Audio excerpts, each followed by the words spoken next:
Friends, welcome to Edutopper. Friends, CDPO और BPSC के लिए करेंट अफेयर्स का ये 30 क्वेश्चन का स्मॉल सा सेट है जो आपके लिए बहुत ही फ़ायदेमंद साबित हो रहा है। लगातार इस सेट को आपका बहुत अच्छा रिस्पांस मिल भी रहा है। फ्रेंड्स, इसी क्रम में ये 5वां सेट है। 4 सेट ऑलरेडी चैनल पे आपके लिए अपलोड हो चुके हैं। बिहार स्पेशल के वीडियोस भी आपके लिए उपलब्ध हैं। बिहार ज्योग्राफी के वीडियो भी आपके लिए चैनल पे ऑलरेडी उपलब्ध है। तो चलिए इस सेट को शुरू करते हैं, जिसमें मात्र 30 प्रश्न हैं, लेकिन 30 प्रश्न अपने आप में बहुत ज़्यादा महत्वपूर्ण हैं। तो ये रहा हमारा पहला और महत्वपूर्ण प्रश्न। बिहार सरकार के द्वारा घर पर आइसोलेशन में रह रहे कोविड-19 रोगियों की निगरानी और ट्रैकिंग के लिए कौन सा ऐप लॉन्च किया गया।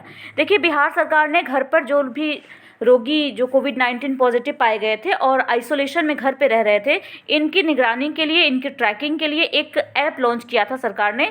वो ऐप था हिट कोविड ऐप। इसके बारे में हम पहले भी बिहार स्पेशल के करेंट अफेयर्स में चर्चा कर चुके हैं। हिट कोविड ऐप बिहार सरकार के द्वारा लॉन्च किया गया।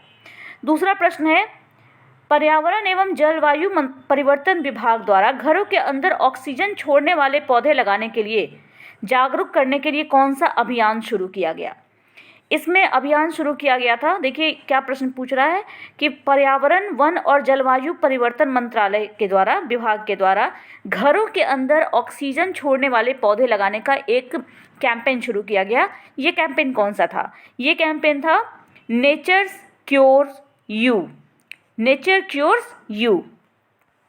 तीसरा प्रश्न है, बिहार के किस व्यक्ति को dragon boat federation of India का सचिव चुना गया। बहुत महत्वपूर्ण प्रश्न है। बिहार के कौन से व्यक्ति हैं जिनको dragon boat federation of India का सचिव चुना गया। ये सचिव चुना गया है पंकज कुमार ज्योति को। पंकज कुमार ज्योति जी को बिहार के जो हैं, इनको dragon boat federation of India का सचिव चुना गया है। चौथा प्रश्न है, सरकारी विद्यालयों में कक्षा 1 से 12वीं के विद्यार्थियों के पठन पाठन की निरंतरता बनाए रखने के लिए शिक्षा विभाग बिहार के द्वारा डिजिटल रूप से शुरू किए गए देश के पहले ई लाइब्रेरी का नाम क्या दिया गया। ये नाम दिया गया है ई लॉट्स। ई लॉट्स। काव्य संग्रह अप डाउन में फंसी जिंदगी के लिए मैथिली शरण गुप्त पुरस्कार किसे दिया गया। ये काव्य संग्रह है अप डाउन में फंसी जिंदगी। इसकी चर्चा भी आपको याद होगा, हमने बिहार स्पेशल के सेट में की थी। इसके लिए मैथिली शरण गुप्त पुरस्कार दिया गया है दिलीप कुमार जी को, जो कि रेलवे के एक उच्च पदाधिकारी रहे हैं। बिहार के किस अस्पताल में महिला मिल्क बैंक खोलने की अनुमति दी गई है। बिहार के कौन से अस्पताल में महिला मिल्क बैंक खोलने की अनुमति दी गई है। ये अनुमति दी गई है एम्स हॉस्पिटल पटना में। पटना के एम्स हॉस्पिटल में महिला मिल्क बैंक खोलने की अनुमति दी गई है। लोकसभा चुनाव 2019 बिहार में किस जिले में 3 मतदान केंद्रों पर 100% मतदान हुआ था। देखिए, बहुत महत्वपूर्ण प्रश्न है ये, और आप जानते हैं कि चुनाव से संबंधित प्रश्न बीपीएससी में और सीडीपीओ में आते ही आते हैं। यहाँ भी पूछा जा रहा है कि लोकसभा चुनाव जो 2019 में हुआ था, इसमें बिहार के किस जिले में 3 मतदान केंद्रों पर 100% मतदान हुआ था। इसका सही उत्तर है बी, जमुई। जमुई के 3 मतदान केंद्र ऐसे थे जिन पर 100% मतदान हुआ था। किस विमानन कंपनी ने बिहार के भागलपुरी सिल्क साड़ी को एयर होस्टेस के यूनिफॉर्म के तौर पे चिन्हित किया है। कौन सी विमानन कंपनी है जिसने बिहार के भागलपुरी सिल्क के साड़ी को एयर होस्टेस के यूनिफॉर्म के तौर पर चयन किया है? इसका ये है Air India. B, Air India. गांव को गोद लेने के लिए बिहार में कौन सी योजना चलाई जा रही है। गांव को गोद लेने के लिए बिहार में जो योजना चलाई जा रही है उसका नाम है पंचामृत योजना। पंचामृत योजना चलाई गई है, जिसके अनुसार, जिसके अंतर्गत गांवों को गोद में लेकर उनका विकास कार्य किया जाएगा। बिहार के किस पक्षी विहार को संरक्षित करने की घोषणा की गई है। बिहार में एक ऐसा पक्षी विहार है जिसको संरक्षित करने की घोषणा की गई है। ये है गोगाविल झील पक्षी विहार। गोगाविल झील पक्षी विहार एक ऐसा पक्षी विहार है जिसको संरक्षित करने की घोषणा की गई है। अब ये कौन से जिले में है, ये आपका काम है, आपका वर्क है। मुझे आप बताएंगे कमेंट बॉक्स में कि ये कौन से जिले में है। संयुक्त राष्ट्र की तरफ से जारी ताज़ा रिपोर्ट के अनुसार 2020 में भारत दुनिया में सबसे ज़्यादा एफडीआई हासिल करने वाला कौन सा देश बन गया है। संयुक्त राष्ट्र ने 2020 की रिपोर्ट जारी की, जिसके अनुसार हमें बताना है कि सबसे ज़्यादा एफडीआई हासिल करने वाले देशों की लिस्ट में भारत कौन से नंबर पे है। इसमें भारत है 5वें नंबर पर। केंद्र सरकार ने किन 2 सहकारी बैंकों में 51% हिस्सेदारी बेचने की घोषणा की है। किन 2 सरकारी बैंकों में 51% हिस्सेदारी बेचने की घोषणा केंद्र सरकार ने की है। इसका सही उत्तर है सेंट्रल बैंक और Indian overseas bank. Central bank of India और इंडियन ओवरसीज बैंक, इन दोनों सरकारी बैंकों में 51% हिस्सेदारी बेचने की घोषणा केंद्र सरकार ने कर दी है। अगले प्रश्न पे चलते। अगला प्रश्न है हमारा कि भारत और किस देश ने हाइड्रोजन टास्क फोर्स लॉन्च किया है। भारत और किस देश ने मिलकर हाइड्रोजन टास्क फोर्स लॉन्च किया है। ये लॉन्च किया है भारत के साथ अमेरिका ने मिलकर के। प्रधानमंत्री नरेंद्र मोदी ने अंतर्राष्ट्रीय योग दिवस के अवसर पर किस ऐप को लॉन्च किया। प्रधानमंत्री नरेंद्र मोदी ने अंतर्राष्ट्रीय योग दिवस जो मनाया जाता है 21 जून को, इस दिन एक ऐप को लॉन्च किया। ये ऐप कौन सा था। ये ऐप था M yoga. M yoga app को प्रधानमंत्री नरेंद्र मोदी ने लॉन्च किया। कौन से अवसर पे। 21 जून जो अंतर्राष्ट्रीय योग दिवस के रूप में मनाया जाता है, इस अवसर पर। 15वां प्रश्न है centre for science and environment द्वारा जारी ईज ऑफ लिविंग इंडेक्स 2020 में भारत के किस शहर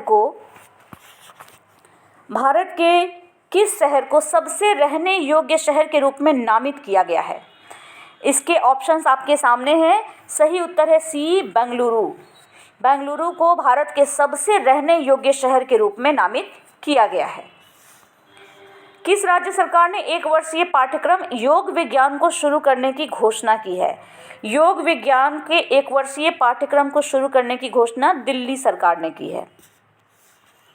वैश्विक शांति सूचकांक के 15वें संस्करण में 163 देशों की सूची में किस देश को दुनिया का सबसे शांतिप्रिय देश घोषित किया गया है। ये घोषित किया गया आइसलैंड को। जी हाँ, आइसलैंड को 163 देशों की सूची में सबसे शांतिप्रिय देश के रूप में घोषणा इसकी की गई है। किसमें। वैश्विक शांति सूचकांक के 15वें संस्करण में। 18वां प्रश्न है इनमें से कौन से महिला टेस्ट मैच की दोनों पारियों में अर्धशतक बनाने वाली पहली भारतीय और दुनिया की चौथी बल्लेबाज बन गई हैं। समझिए प्रश्न को। पूछा जा रहा है कि इनमें से कौन सी महिला टेस्ट मैच की दोनों पारियों में अर्धशतक बनाने वाली पहली भारतीय महिला बन गई हैं और दोनों पारियों में अर्धशतक बनाने वाली दुनिया की चौथी बल्लेबाज बन गई हैं। इसका सही उत्तर है डी, शेफाली वर्मा। शेफाली वर्मा ने ये रिकॉर्ड कायम किया है। अगला प्रश्न है कनाडा के प्रधानमंत्री जस्टिन ट्रूडो ने देश के सुप्रीम कोर्ट में पहले किस अश्वेत व्यक्ति और भारतवंशी को जज के रूप में नामित किया। यहाँ पे किया गया है नामित महमूद जमाल को, जो कि विश्व में कनाडा के प्रधानमंत्री जस्टिन ट्रूडो ने देश के सुप्रीम कोर्ट में पहले अश्वेत व्यक्ति और पहले भारतवंशी को जज के रूप में नामित किया। ये है महमूद जमाल। अगला प्रश्न है किस अफ्रीकी देश ने 1098 रैकेट के दुनिया के तीसरे बड़े डायमंड की खोज की गई। कौन से अफ्रीकी देश में दुनिया के तीसरे बड़े डायमंड की खोज की गई जो 1098 रैकेट का है। ये खोज की गई है बोत्सवाना में। प्रधानमंत्री नरेंद्र मोदी के अनुसार भारत का लक्ष्य 2030 तक कितनी खराब भूमि को बहाल करना है। प्रधानमंत्री नरेंद्र मोदी ने जो घोषणा की इसके अनुसार 2030 तक भारत में 26 मिलियन हेक्टेयर खराब भूमि को बहाल कर लेना है। कथित तौर पर डेल्टा कोविड-19 वेरिएंट के खिलाफ कौन सा टीका अधिक प्रभावी है। जैसा कि सुनने में आ रहा है उसके अनुसार डेल्टा कोविड-19 वेरिएंट के खिलाफ कौन सा टीका ज़्यादा प्रभावकारी है। कथित तौर पे, इसकी आधिकारिक पुष्टि नहीं है लेकिन ऐसा कहा जा रहा है। यह है स्पुतनिक वी। Sputnik V. किस राज्य सरकार ने कोविड-19 की संभावित तीसरी लहर के लिए 5000 युवाओं को स्वास्थ्य सहायक के तौर पर प्रशिक्षित करने का निर्णय लिया है। ये निर्णय लिया है दिल्ली सरकार ने। कोविड-19 की संभावित तीसरी लहर, जो कि अब तो तकरीबन आ ही चुकी है, ऐसा कहा जा रहा है, ओमिक्रॉन आ चुका है। ऐसे में पहले से ही दिल्ली सरकार ने इसकी तैयारी शुरू कर दी थी और 5,000 युवाओं को स्वास्थ्य सहायक के तौर पे प्रशिक्षित करने का कार्य भी शुरू कर दिया था। अगले प्रश्न पे चलते हैं। फ्रेंड्स, इस प्रश्न को पढ़ने के पहले मैं आपको ये बता दूं कि हमारे चैनल पर आपके लिए बीपीएससी सीडीपीओ के स्तर के ढेर सारे टेस्ट कराए गए हैं। उन सारे टेस्ट को आप ज़रूर देखें और मेरा दावा है कि अगर आपने थोड़ी भी पढ़ाई पहले से कर रखी है तो आपका बहुत अच्छा रिवीजन होगा, और अगर रिवीजन भी आपने कर रखा है या फिर पढ़ाई आपकी अभी थोड़ी सी अधूरी है तो आपको पता चल जाएगा कि कौन से पहलू पर आपको ज़्यादा जोर देना है, कहाँ से प्रश्न बनते हैं, कैसे प्रश्न आते हैं, और ये हमारी परीक्षा के लिहाज से बहुत ज़रूरी है। तो चलिए 24वां प्रश्न देखते हैं। किस राज्य सरकार ने भारत रत्न के समान वार्षिक पुरस्कारों की अपनी श्रृंखला स्थापित करने का निर्णय लिया है? देखिए, जब कोई कार्य पहली बार होता है किसी राज्य में या किसी देश में तो उसकी तरफ अटेंशन अक्सर ज़्यादा होता है, परीक्षा लेने वालों का भी और परीक्षा देने वालों का भी। यहाँ भी ऐसा ही एक प्रश्न है कि कौन सा ऐसा राज्य सरकार है जो कि भारत रत्न के समान, जैसे भारत में देते हैं ना भारत रत्न, पद्मश्री, विभूषण, पद्म भूषण, उसी प्रकार भारत रत्न के समान वार्षिक पुरस्कारों की अपनी श्रृंखला स्थापित करने का निर्णय किस राज्य ने लिया है? ये निर्णय लिया है असम ने। दुनिया का पहला लकड़ी का उपग्रह किस देश से प्रक्षेपित किया जाएगा? ये इसका ऑप्शन है। फ्रेंड्स, इसके बारे में मैं आपको बता चुकी हूँ। आप मुझे बताएंगे कि दुनिया का पहला लकड़ी का उपग्रह किस देश से प्रक्षेपित किया जाएगा। अगले प्रश्न पे चलते हैं। केंद्र सरकार ने ऑर्डिनेंस फैक्ट्रियों को लेकर 200 साल पुराने किस बोर्ड के पुनर्गठन के लंबित प्रस्ताव को मंजूरी प्रदान की है? केंद्र सरकार ने ऑर्डिनेंस फैक्ट्रियों को लेकर 200 साल पुराने किस बोर्ड के पुनर्गठन को लेकर जो लंबित प्रस्ताव था उसको मंजूरी प्रदान करती है? ये है आयुध निर्माण बोर्ड। आयुध निर्माण बोर्ड। भारतीय मूल के किस अमेरिकी नागरिक को माइक्रोसॉफ्ट कंपनी ने अपना नया चेयरमैन नियुक्त किया है? भारतीय मूल के ये हैं सत्या नडेला। अमेरिका के राष्ट्रपति जो बाइडेन ने कनेक्टिकट के संघीय न्यायाधीश पद के लिए इनमें से किस भारतीय अमेरिकी अधिवक्ता को शामिल किया है?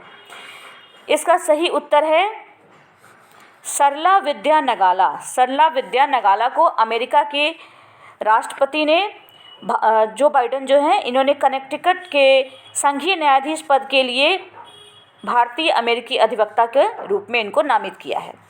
29वां प्रश्न है। यूनाइटेड किंगडम और किस देश ने 15 जून 2021 को एक मुक्त व्यापार समझौते पर हस्ताक्षर किए हैं? ये हस्ताक्षर किए यूनाइटेड किंगडम के साथ साथ ऑस्ट्रेलिया ने। महाराष्ट्र सरकार ने कोविड-19 के कारण अनाथ हुए बच्चों के लिए कितने लाख रुपए की सहायता देने की घोषणा की?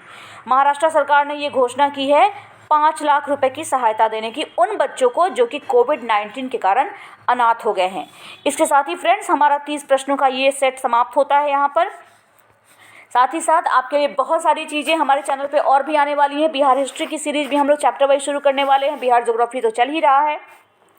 साथ ही पीडीएफ भी आपको एक के बाद एक टेलीग्राम के चैनल पर मिलते जा रहे हैं और भी बहुत सारे पीडीएफ भी आपको मिलने बाकी हैं। तो इंतज़ार कीजिए हमारे अगले वीडियो का, हमारी अगली पीडीएफ का। तब तक के लिए धन्यवाद। और जिन लोगों का दरोगा का एग्ज़ाम होने वाला है, इनको हमारी तरफ से बहुत बहुत बहुत सारी शुभकामनाएं। Thank you.